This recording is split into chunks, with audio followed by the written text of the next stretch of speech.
Ocurrió en el año 2011, cuando recién había terminado la preparatoria.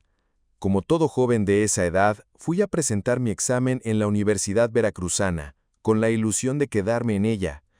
Hice un gran esfuerzo por conseguir la ficha y viajar a tiempo a la ciudad el día del examen, ya que siempre había vivido en mi pueblo natal, Michoacán de los Reyes, Veracruz. A pesar de haberme esforzado tanto, no logré quedar entre los lugares disponibles. Quedé como a 50 lugares de poder obtener un cupo. En esta ocasión, había viajado días antes para quedarme en casa de un amigo de la familia de mi papá, en un lugar llamado La Orduña, cerca de Jalapa, la capital de Veracruz, donde se encuentra la universidad. Así podía repasar un poco en los libros y en internet, cosa que en el rancho en esos días todavía era muy difícil. Estuve ahí alrededor de 3 días. Al no haber quedado en la universidad me deprimí un poco, pero al tercer día, cuando ya pensaba regresar al rancho y empezar a buscar trabajo, Josué, el hijo del amigo de mi papá, me comentó en tono de broma: «Mira, José, yo tengo un amigo trailero que me dijo que están solicitando choferes en Coca-Cola. Si quieres vamos y hablamos con él. ¿No te gustaría ser chofer? Al fin que a ti te gusta andar en carretera». Yo le respondí que no estaba mal la idea, pero que el problema era que no sabía manejar. A lo que su papá intervino y dijo: «Hombre, eso es lo de menos, ahí aprendes de volada». Esa tarde decidí no regresar al rancho y pensar en lo que me había dicho Josué. Finalmente le dije que fuéramos a ver a su amigo que trabajaba en Coca-Cola. El lugar estaba muy cerca, como a 10 minutos de La Orduña. Al llegar, Josué le presentó: «Mira, este chavo es amigo de la familia, necesita trabajar, no quedó en la universidad y viene del rancho, no sabe manejar, pero quiere aprender». El amigo, llamado Rubén, me preguntó si realmente quería aprender a manejar tráiler, a lo que respondí que sí. Él tendría unos 28 años, mientras yo apenas 20. Desde un principio me dijo que le gustaba que le dijeran Sombra, ya que era muy moreno y así lo apodaban desde niño. Me propuso hacer un recorrido para que empezara a conocer los lugares. Dijo que debía llevar un cargamento a Córdoba, a unas 3 horas de ahí. Acepté con gusto y Josué avisó a su papá que probablemente llegaríamos tarde. Subimos al tráiler y empezamos el recorrido. Rubén era muy platicador y bromista. Me contó muchas experiencias de sus viajes alrededor de la República. Íbamos escuchando música y la noche avanzaba. Cerca de las 10 dijo que tenía que detenerse. Paró el tráiler en una desviación hacia Jalcomulco y en tono burlón me dijo: «Oye, ahorita regreso, me van a pasar a dejar mis medicinas. No te bajes ni te asustes si ves algo raro». Lo vi meterse entre los cañaverales junto a la carretera. Pasaron unos 15 minutos y comencé a inquietarme. Desde el tráiler escuchaba voces extrañas, como discusiones en un idioma que no entendía.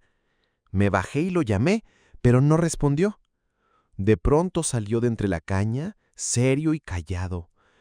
Subió al tráiler y seguimos avanzando, pero al poco tiempo se detuvo bruscamente y comenzó a vomitar. Le ofrecí agua y me dijo nervioso: «Súbete rápido, vámonos, él nos viene siguiendo». Ya en camino, me explicó que en ese lugar solía comprar droga para no dormirse en la carretera, pero que esa noche había sucedido algo distinto. Cuando se adentró, escuchó una voz que lo llamaba por su nombre y le advertía que no fuera con ellos. Luego, de entre el monte, apareció un enorme cerdo negro del tamaño de un caballo que despedía un olor fétido. El animal lo miraba fijamente, arrastrando la tierra con sus patas. De pronto, se levantó en 2 patas y entre chillidos le dijo que no le tuviera miedo, que solo quería ayudarlo, pero que no rezara ni pensara en Dios. Rubén quedó paralizado, sin poder pronunciar palabra. Cuando en ese momento un pequeño gatito blanco apareció frente al cerdo. El animal resplandecía con una luz intensa y se puso en guardia, erizando su lomo como todo gato dispuesto a pelear. El cerdo lanzó un grito desgarrador y, como si le hubieran hecho daño, volvió a ponerse en 4 patas y retrocedió entre las sombras. El cerdo lanzó un grito desgarrador y, como si le hubieran hecho daño, volvió a ponerse en 4 patas y retrocedió entre las sombras. Corriendo y perdiéndose entre las hierbas, se escuchaba cómo iba gritando: cuando empezaron a ladrar los perros que tenían en aquella pequeña choza de las personas que iba yo a ver. Los perros se venían llevando y mirando hacia la dirección donde se había perdido aquel cerdo.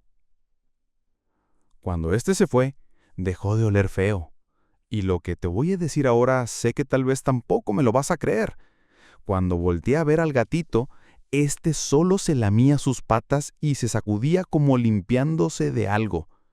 Eso lo hizo por unos segundos y de repente lo vi correr hacia un árbol de mango que estaba cerca de la choza. Se subió al árbol y vi cómo se iban iluminando las ramas por donde escalaba. Cuando llegó a la punta, este gatito, por increíble que parezca, se paró derecho y de frente, y ante mis ojos vi cómo se formaba un pequeño destello blanco que se elevó al cielo como un cometa, pero completamente blanco. Al ver esto, quedé en shock. No me podía mover ni decir nada, pero dentro de mí sentía una tranquilidad que nunca antes había experimentado. Así pasaron unos segundos y pude recuperar la movilidad. Algo muy raro es que cuando este gatito pasó cerca de los perros, ellos no hicieron por corretearlo ni morderlo como suelen hacer los perros. Estaba asustado, pero sentía mucha calma, como si algo nuevo hubiera comenzado en mi vida. Ni siquiera fui a comprar la coca. Salieron las personas que ahí se encontraban y me preguntaron si quería lo de siempre, ya que me conocían. Me di cuenta de que lo que había pasado segundos antes, ellos ni siquiera lo notaron, pues no comentaron nada al respecto. Les respondí que no, que esta vez solo quería pasar su baño. Me lavé la cara, me despedí y salí aún nervioso. De regreso a la carretera sentía como si alguien me siguiera, pero esta vez no sentía miedo, sino una presencia llena de tranquilidad. De la nada, empecé a percibir un perfume. Era el de mi abuelita Regina. La recuerdo muy poco porque murió cuando yo tenía apenas 4 años, pero ese perfume lo conocía perfectamente, pues mi papá conservaba una botella y mis hermanas pequeñas jugaban con ella. En cuanto sentí el aroma, se me vino su imagen a la mente, los ojos se me llenaron de lágrimas y mirando al cielo, dije, «Gracias por haberme salvado, abuelita». Yo sabía perfectamente que ella me había librado de aquel cerdo, o lo que sea que haya sido aquello. Le di la explicación de que mi abuelita se había manifestado en ese gatito blanco. Suena irreal, y sé que quizá no lo creas, pero eso fue lo que me pasó. Raúl, aún con lágrimas en los ojos, me lo contaba nervioso. Al principio no le creí. Pensé que se había drogado y estaba alucinando. Le dije, «Tranquilo, no pasa nada. Ahorita en el primer restaurante o Oxxo paramos a tomar algo». Seguimos el camino y después de unos kilómetros encontramos una pequeña fonda.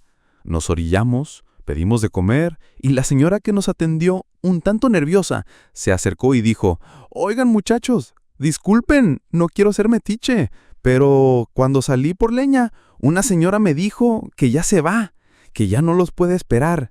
Me pidió que le dijera en especial a Raúl que se cuide mucho y que siga los buenos pasos de su papá». Raúl agachó la cabeza y se puso a llorar otra vez. Ahí fue donde yo le creí todo.